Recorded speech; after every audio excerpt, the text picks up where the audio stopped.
Друзья, всем доброе утро. Вот у нас первое видео из серии таких говорильных видео, в которых я буду рассказывать то, что, в общем, отвечать на те вопросы, которые вы задаете очень часто в комментариях и на YouTube, и в Инстаграме. Сейчас расскажу нашу историю. Вы ее, может быть, прочитали у нас в сторис уже кратенько. Сейчас расскажу немножко подробнее. Вот сейчас время у нас 6 утра. Почему 6 утра? Потому что сейчас лето у нас тут. И если делать это позже, во-первых, у нас будет очень и очень жарко. Сейчас, может, градусов 17-18. А еще через час-два у нас будет 30. И вот такое раннее утро — это единственное время, когда в общем, у нас нет всяких комаров, слепней, мух и всего остального, потому что летом у нас большая проблема с этим. Приходится либо обливаться репеллентами, либо делать это все вот так вот рано. Ушечка. Что? Это стул. Это стул. Тебе нравится стул? Уж только нельзя из-под меня выдергивать, хорошо? Нет. Уши нельзя. Нельзя. Ну нельзя. Ну потому что нельзя. Может, мне нужен этот стул? Да я знаю. Я знаю. Вот. Тогда расскажем вкратце, откуда взялись эти львы. Уши нельзя. Нельзя. Оставь стул в покое, пожалуйста.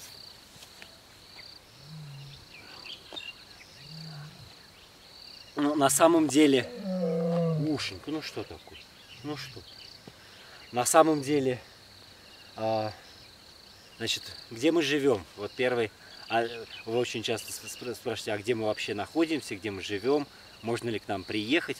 Ну, живем мы в южном полушарии, в ЮАР, поэтому у нас сейчас лето, а у вас сейчас зима, и у вас там много снега, а у нас много воды, у нас очень дождливое лето. Живем мы в ЮАР. Переехал я в ЮАР в 2013 году. Но на самом деле история эта началась гораздо раньше. Потому что переехал я в ЮАР уже потому, что мне всегда хотелось, чтобы у меня были львы.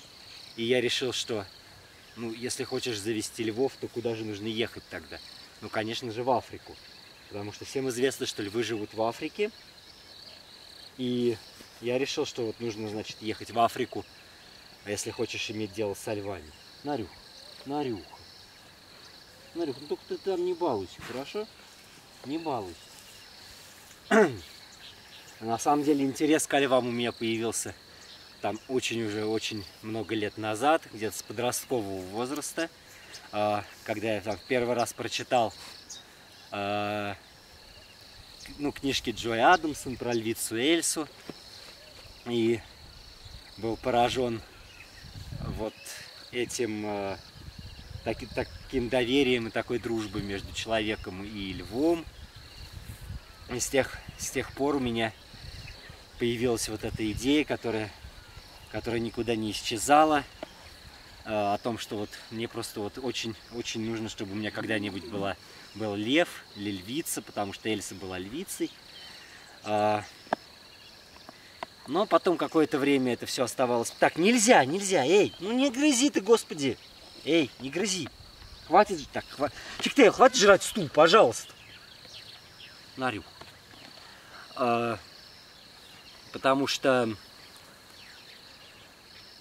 на некоторое время это все оставалось такой мечтой из серии, когда-нибудь я это сделаю, когда-нибудь у меня все будет. Ничего делать я для этого не собирался. Где-то до... Уж нельзя, господи, боже мой, ну что ты как маленькая. Ну нельзя грызть. Это для меня стул, не для себя. Уша, успокойся.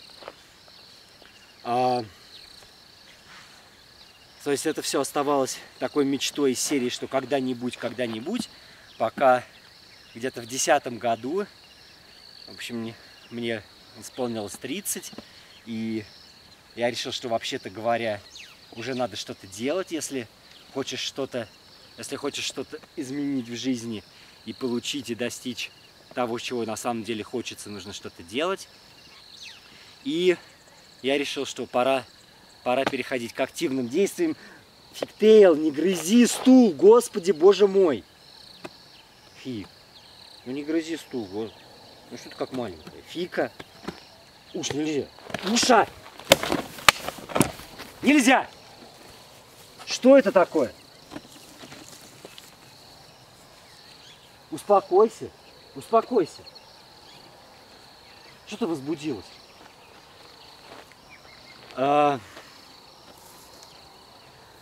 И я решил, что нужно что-то делать. Фигтейл. Я на самом деле работал в институте тогда, в биологическом в Москве, закончил биофак МГУ. И я решил, что как легче всего уехать в Африку. Ну, поскольку занимался наукой, то проще всего уехать по науке. В течение 2 лет я подготовил диссертацию, защитил, стал кандидатом наук и уехал вот по науке. Уехал в один из университетов местных на 2-годичный контракт, но поскольку у меня уже был к тому времени достаточно долгий опыт работы, я получил достаточно легко вид на жительство. Ну, то есть вид на жительство позволяет мне здесь жить неограниченное количество времени, заниматься любой работой, которую я найду. И я закончил контракт и решил, что пора начинать работать со львами.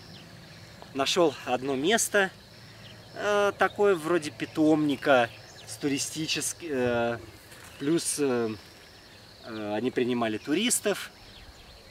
Там были такие домики, где люди могли спать, были туры такие львиные, где на специальной машине они въезжали внутрь больших вольеров. И попросил у них, могу ли я у них работать. Они подумали, сказали, ну давай. Вот. И я начал у них работать, выращивал львят, возил туристов, рассказывал им, в принципе, следил за животными. И так все хорошо, так это все очень хорошо начиналось.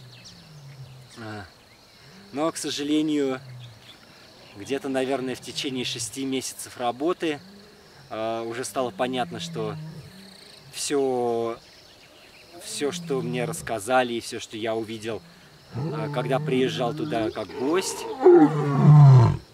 Фиг, ну теперь ты меня перебиваешь. Тебе не дали стул, ты теперь меня перебиваешь. И коты там ваши дурные орут. Все оказалось, что все это такой, в общем, красивая ширма и фасад.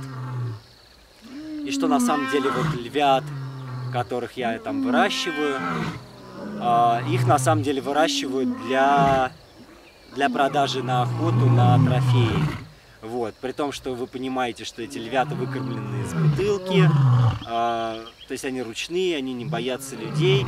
Люди у них, в принципе, ассоциируются только со всем положительным. И ожидать от такого животного вообще поведения дикого животного невозможно.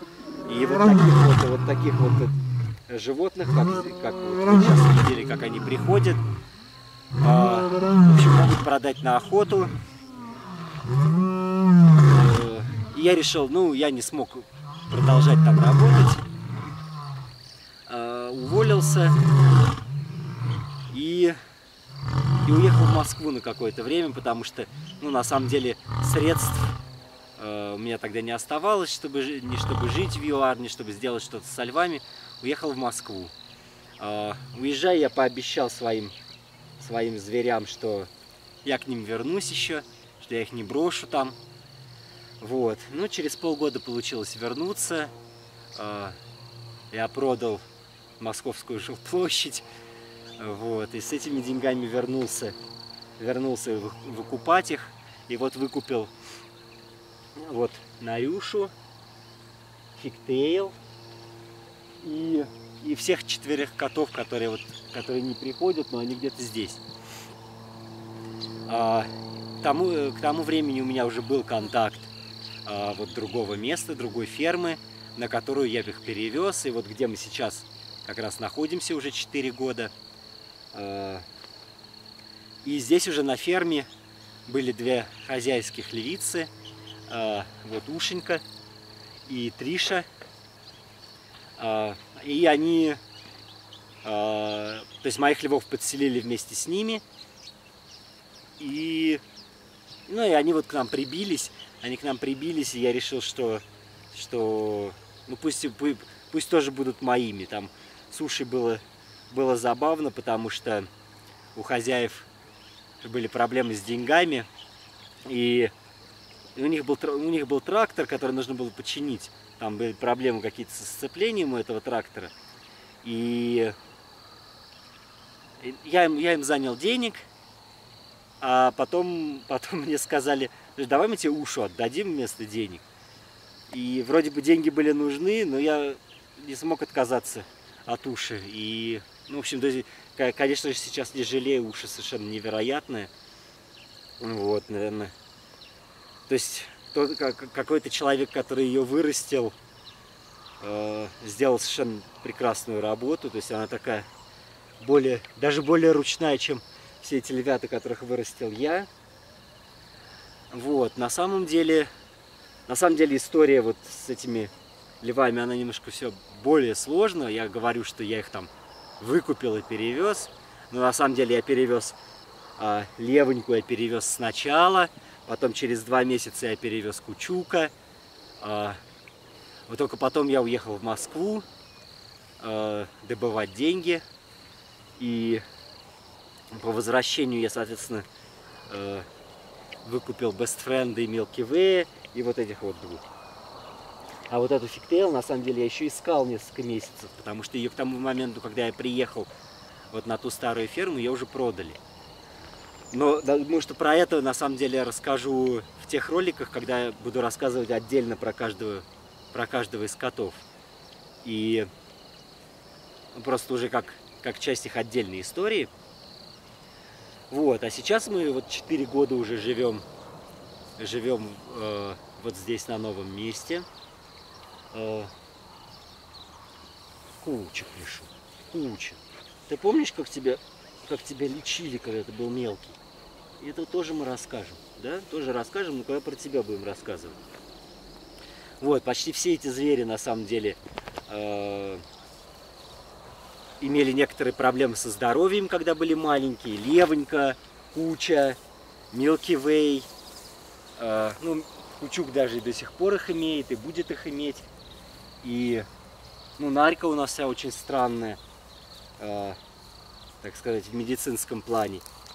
Вот, то есть именно поэтому я выбрал именно этих зверей. На самом деле на ферме, на первой ферме животных было больше. И кого-то мне пришлось там оставить, потому что денег на всех у меня и не хватало. Плюс это же не мое место. Я не могу просто взять и перевезти сюда 20 львов. Вот. Поэтому, к сожалению, кого-то пришлось оставить, и выбирать было очень сложно. Ну вот выбрал тех, кто больше ко мне привязался, кто больше к людям привязался. Наверное, самых контактных. Тех, с кем появилась связь какая-то особенная. Тех, кто болел, и поэтому уделял больше внимания и, соответственно, способствовал появлению вот этой связи и привязанности. То есть выбрал, в общем-то, самых ручных, получается.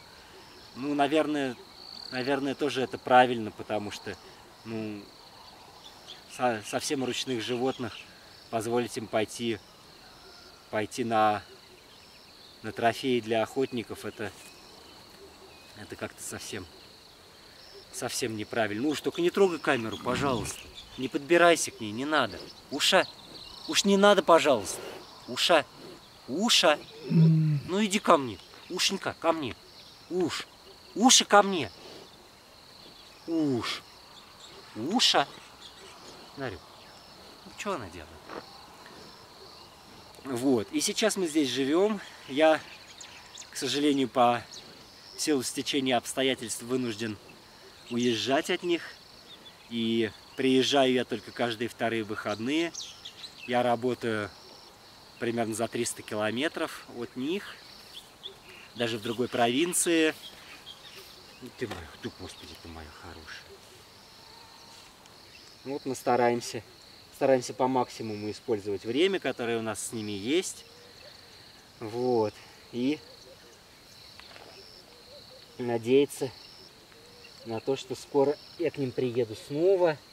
А может быть, может так статься, что скоро мы все-таки будем все время жить вместе, потому что у нас есть такая мечта, что когда-нибудь у нас будет своя ферма, но даже если не ферма, что какой-то небольшой кусочек земли, но так, чтобы он был наш, и так, чтобы там было все так, как мы хотим, так, как нам нравится, чтобы мы могли и принимать гостей, и ну, сделать там какой-то небольшой парк, там каких-то других животных еще завести. И так, чтобы в этот парк мы могли брать животных, которым также нужна помощь, которым нужно переехать куда-то, которым нужен, может быть, какой-то медицинский уход специальный. Вот, это у нас такие планы, такая мечта, и есть надежда, что, может быть, в этом году что-то сдвинется, потому что, ну, многие из вас видели, что я, например, подписываю наши фотографии все, там написано обычно не мое имя, там написано One Cat Foundation, и One Cat Foundation это такая, в общем, группа единомышленников, в которой состою я и двое моих друзей из Америки, и еще один парень местный из ЮАР. И у них тоже примерно похожая ситуация со львами. Тоже они с ними работали, тоже они их полюбили, тоже они хотят вытащить их из того места, где они сейчас. И, в общем, все вместе мы пытаемся начать свой парк. Вроде бы у нас в Америке появился как... Так, не деритесь, пожалуйста. Milky Way. Milky Way, отстань от девочек. Milky Way, хватит задираться. Пошел. И вроде бы есть какой-то спонсор сейчас в Америке. И очень надеюсь, что, ну, кто знает, может быть, в ближайшие несколько месяцев, может быть, подольше, но что-то изменится по этому поводу. А пока вот у нас такое было первое видео. Друзья, значит, сначала еще хотел несколько таких технических моментов рассказать, чтобы вы понимали вообще, что я с удовольствием выполню там какие-то ваши пожелания по видео или какие-то темы, которые вы хотите предложить. Ну, в общем, что можно от нас хотеть и что просто никак невозможно. Ну, на самом деле, понятно, что живых видео, стримов пока невозможно, просто даже потому, что подписчиков не хватает, часов просмотра там не хватает еще больше. Ну, плюс к тому, на самом деле, у нас вот здесь вот нет связи.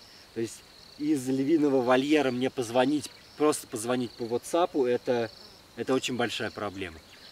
То есть стримов пока даже не предвидится никаким образом, к сожалению.